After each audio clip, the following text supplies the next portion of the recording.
Hello everyone, you are again welcome in your channel Revolutionary Education। और आज हम बात करने जा रहे हैं भारत के सबसे मशहूर व्यक्तित्व और सबसे जाने माने व्यक्तित्व डॉक्टर APJ अब्दुल कलाम के बारे में, जिनके नाम से ही लोग इंस्पायर होते हैं और ये हमारे देश के पूर्व राष्ट्रपति रह चुके हैं और जिनको लोगों का पीपल्स प्रेसिडेंट भी कहा जाता था, क्योंकि ये कोई राजनीतिक क्षेत्र से नहीं जबकि आपकी विज्ञान और तकनीकी क्षेत्र से चुने गए पहले भारत के राष्ट्रपति थे। इन्होंने अपने कार्यकाल 2002 से 2007 तक में भारत के राष्ट्रपति रहे और भारतीय वासियों की नज़र में हमेशा ये जो डॉक्टर होमगिर जहांगीर भाभा, नील और वेंकट रमन जैसे व्यक्तित्व में इनका नाम गिना जाता है। और ये हमेशा से बच्चों के बहुत ही मनपसंद रहे और ये बच्चों को हमेशा अपनी इंस्पायरेशनल कोट से प्रभावित किया करते थे और हमेशा उनको आगे बढ़ने की राह बताया करते थे। इनका पूरा नाम डॉक्टर अबुल बाकिर जैनुलाब्दीन अब्दुल कलाम था। इनका जन्म 15 अक्टूबर 1931 में धनुषकोडी गांव में रामेश्वरम तमिलनाडु में हुआ था। इनकी माँ का नाम आसिमा और पिता का नाम जैनुलाब्दीन था। ये इनका जो शौक़ था बचपन से ही किताबें पढ़ना, लिखना और वीणा वादन था। ये जो कलाम जी थे वो इनका परिवार बहुत ही मध्यम वर्गीय था। इनके पिता अपनी नाव मछुआरों को देकर घर चलाते थे। बालक कलाम जो थे वो अपनी शिक्षा के लिए बहुत ही संघर्ष करना पड़ता था और बचपन से इनकी जो शिक्षा दीक्षा है वो बहुत ही तंगी में हो पाई। इनकी स्कूल की फ़ीस के लिए उनको जो पैसे जुटाने होते थे वो बहुत ही कठिनाई से आते थे। ये कलाम जी तीन बड़े भाई थे और एक बड़ी बहन थी। 3 भाई और एक बड़ी बहन थी जो आपकी फैमिली फ़ोटो में देख सकते हैं। यहाँ पर जो सबसे छोटे हैं वो कलाम जी हैं और दाहिने से आप इसको 4th नंबर पे जो बैठे हुए हैं ये आपके कलाम जी।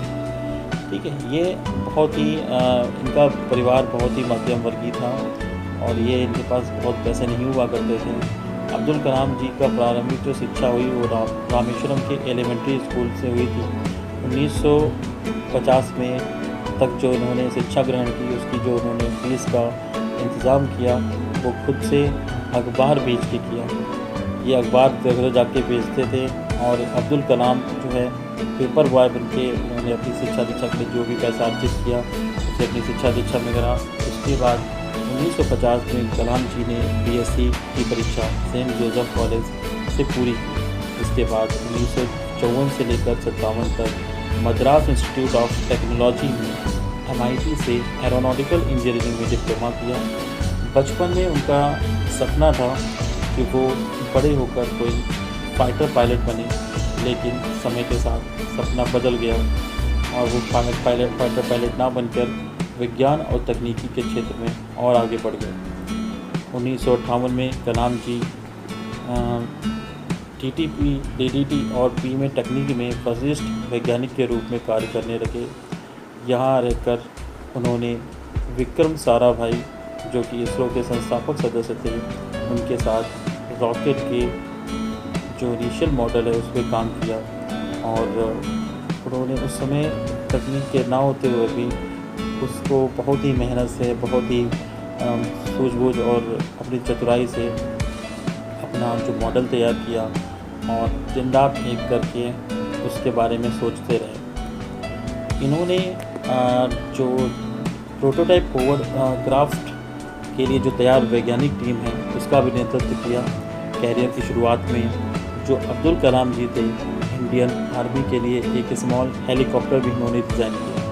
फिर 1962 में अब्दुल कलाम जी रक्षा अनुसंधान को छोड़कर भारत के अंतरिक्ष अनुसंधान में काम करने लगे। 1962 से 82 के बीच वे इस अनुसंधान से जुड़े कई बड़े पदों पे आसीन हैं। 1969 में कलाम जी इसरो में भारत के पहले SLV-3 जो रोहिणी के समय प्रोजेक्ट हेड हुआ करते थे उसके लिए इन्होंने रॉकेट की के डिज़ाइन पे काम किया और उस समय आप देख सकते हैं इन पिक्चरों में कि उस समय परिवहन नहीं हुआ करता था, बहुत ज़्यादा इंडिया के पास बजट नहीं था भारत के पास, जिससे वो इन सारे कार्यक्रमों को आगे बढ़ा सके। उसके बाद भी इन्होंने साइकिल कैरियर पे रॉकेट ले जाकर और उसको लॉन्च कराया। आज हमारा इसरो इस काबिल है कि 104 सैटेलाइट एक साथ लेकर रॉकेट हमारा अंतरिक्ष में जाके अब उनको स्थापित कर सकता है। ये सफ़र आसान नहीं था। शुरुआत में नासा जैसे संस्थाएं थीं जहां पर बहुत ही पैसा खर्च किया जाता, लेकिन यहाँ पर साइकिल के कैरियर और बैलगाड़ी पे सैटेलाइट ले जाने के अलावा कोई साधन नहीं थे। जब हमारे वैज्ञानिकों ने अपने अटूट बलिदान दिया है हमारे इस भारत को उन्नति करने के लिए, वह हमेशा सराहनीय रहेगा। और हम ऐसे वैज्ञानिकों को सैल्यूट करते हैं जिन्होंने पहले रोहिणी रॉकेट से लेकर उसके सफल प्रक्षेपण से लेकर, जब अमेरिका, अभी भी वो बात वाक़या याद है कि अमेरिका ने कि नासा इंस्टीट्यूट ने जब हमारे विमान को उड़ाने के लिए अपना जो प्लेटफॉर्म है नहीं दिया था, तो यहाँ पे किस तरीके से इन्होंने रोहिणी को प्रक्षेपा किया। इसरो में पहले छोटे एयरक्राफ्ट या से लेकर बड़े क्राफ्ट तक, यहाँ तो PSLV तक जो सारा सफ़र रहा है वो बड़ी ही कठिनाई से रहा है। बहुत ही कम बजट में हमारे वैज्ञानिकों ने बहुत ही ऐसे अद्वितीय कार्य कर दिखाए जो कि सराहनीय हैं और हमेशा प्रशंसा योग्य रहेंगे। हमेशा सारे भारतीय हमारे वैज्ञानिकों के ऋणी रहेंगे जो कि जिन्होंने विज्ञान के क्षेत्र में हमारे भारत को हमेशा सर्वोच्च। यही नहीं, भारत में जो अब्दुल कलाम हैं उन्होंने SLV-3 जो रॉकेट था, रोहिणी के समय प्रोजेक्ट हेड थे, और रोहिणी जो विमान था उसको उन्होंने बनाया। और उसके साथ साथ में उनको ये भी नाम दिया जाता था कि वो एक मिसाइल मैन ऑफ इंडिया। उनको बिल्कुल एक मिसाइल मैन ऑफ इंडिया इसलिए बोला जाता था क्योंकि उन्होंने एक से बढ़कर एक कई मिसाइलों पे काम किया और उनका हर वर्जन सफलता के साथ में लॉन्च किया। और इनके कोई भी बनाए हुए जो मिसाइल्स हैं वो कभी विफल नहीं हुए। अब्दुल कलाम जी ने नेतृत्व में 1980 में रोहिणी की सफलतापूर्वक पृथ्वी के निकट स्थापित कर दिया।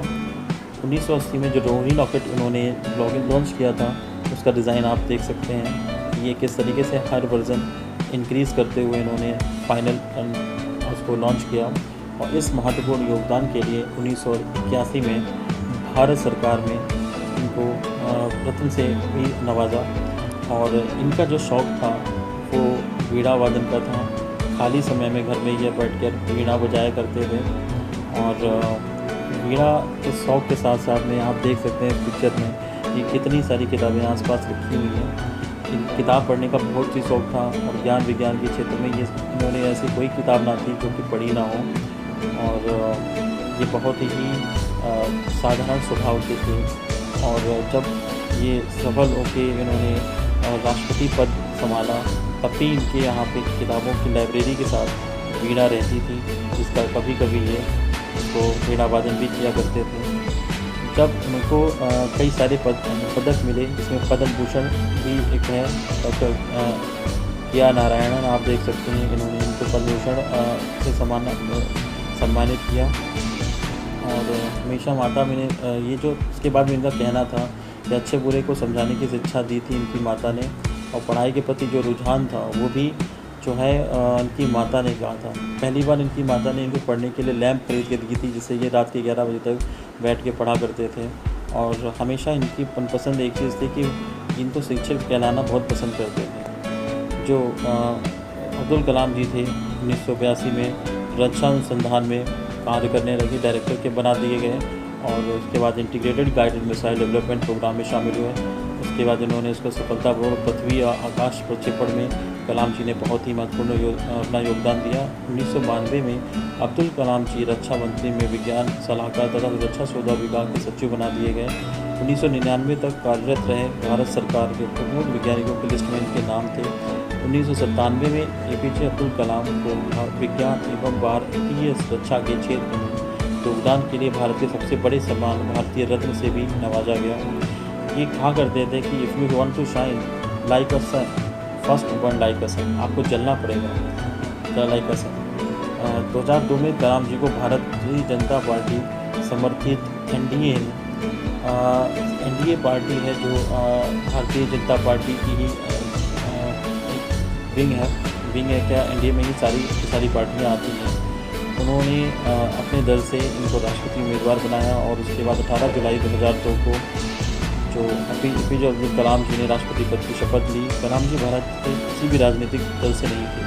उसके बाद भी उन्होंने राष्ट्रपति पद संभाला और उसके बाद भी बहुत ही कई विदेशी यात्राएं भी की, जिसमें अपने भारत को उन्होंने प्रस्तुत किया। और आज के बहुत से युवा APJ अब्दुल कलाम को अपना आदर्श मानते हैं। छोटे से गांव में जन्म लेकर इतनी ऊंचाई तक पहुंचना कोई आसान बात नहीं है। कैसे अपनी लगन और मेहनत की कार्रवाई पर असफलताओं को झेलते हुए वे आगे बढ़ते गए। इस बात से हमें ज़रूर कुछ सीखना चाहिए। APJ अब्दुल कलाम जी का जो स्वभाव था वो बहुत ही बच्चों से अधिक स्नेह करने वाला था। ये युवाओं की अच्छी सीख देते थे। और अब अटल बिहारी और ये जो मनमोहन सिंह हैं, इनसे बहुत ही इनके अच्छे संबंध थे। मिसाइल मैन कहे जाने वाले APJ अब्दुल कलाम भारतीय प्रस्ताव के पितामह के रूप में जाने जाते थे। भारत में ऐसे पहले राष्ट्रपति थे जिन्होंने राष्ट्रपति रहते हुए भी जो है वैज्ञानिक पृष्ठभूमि से जो है राजनीतिक में आने के बाद भी अपना वैज्ञानिक कार्य प्रारंभ रखा। शुरुआत के समय में जो उसके बाद राष्ट्रपति पद जो भारत का सर्वोच्च पद है उसको छोड़ने के बाद भी जो APJ अब्दुल कलाम है उन्होंने अपनी सेवाएं देना बंद नहीं करी। और ये जो Indian institute of space science and technology Thiruvananthapuram में चांसलर बन गए। साथ ही अन्ना यूनिवर्सिटी के एरोस्पेस इंजीनियरिंग कॉलेज में प्रोफेसर बन गए। इसके अलावा उन्हें उनके देश के बहुत से कॉलेजों में विजिटिंग प्रोफेसर के रूप में बुलाया जाता रहा। और APJ अब्दुल कलाम भारत सरकार में पद्म भूषण, भारत सरकार द्वारा पद्म विभूषण, भारत रत्न, इंदिरा गांधी अवार्ड और IEEE होनोररी मेंबरशिप आदि अवार्डों से नवाजे गए। इनका जो जीवन है वो बहुत ही संघर्षपूर्ण रहा और हमेशा हर पल जो है हमको सीख देता रहेगा। APJ अब्दुल कलाम की मृत्यु 27 जुलाई 2015 को शिलोंग गए थे। वहाँ IIM शिलोंग में एक फंक्शन के दौरान अब्दुल कलाम साहब की तबीयत ख़राब हो गई। वहाँ कॉलेज में बच्चों को लेक्चर दे रहे थे, तभी अचानक वो गिर पड़े। इसके बाद उन्हें शिलोंग अस्पताल में एडमिट कराया गया। उनकी स्थिति नाजुक होने के कारण ICU में एडमिट किए गए। इसके बाद अंतिम सांसें ली, दुनिया को अलविदा कह दिया। दुख खबर बाद 7 दिन राष्ट्रीय शोक रहा और 84 वर्ष की आयु में इस भारत के सपूत ने दुनिया को अलविदा कह दिया। मृत्यु के 28 जुलाई को उन्हें गुवाहाटी में से दिल्ली लाया गया, जहां उन्हें दिल्ली के घर में उनका अंतिम दर्शन के लिए रखा गया। बड़े नेताओं ने उनको श्रद्धांजलि दी और उनके पैतृक गांव रामेश्वरम लाने के बाद उनको जो है उनका देहावसान किया गया। मिसाइल मैन कहे जाने वाले अब्दुल कलाम साहब देश की हर उम्र की अपने ज्ञान माध्यम से उन्होंने सीख दी। उसके बाद उनका पुतला बनवाया गया और अटल बिहारी वाजपेयी के कार्यकाल से लेकर उन्होंने जो अपने त्याग और बलिदान के लिए देश को दिया। कई मुस्लिम होने के कारण दूसरे मुल्क ने अपने मुल्क में बुलाया, लेकिन अपने देश के प्रेम के कारण वो कहीं गए नहीं। और कई सारी इनकी जो लिखी हुई किताबें हैं, जैसे कि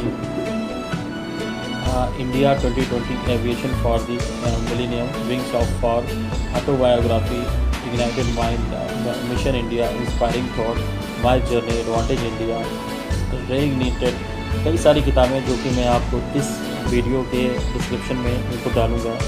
और ये जो यूनिवर्सिटी आप देख रहे हैं ये भी अब्दुल कलाम यूनिवर्सिटी जो कि लखनऊ में स्थित है।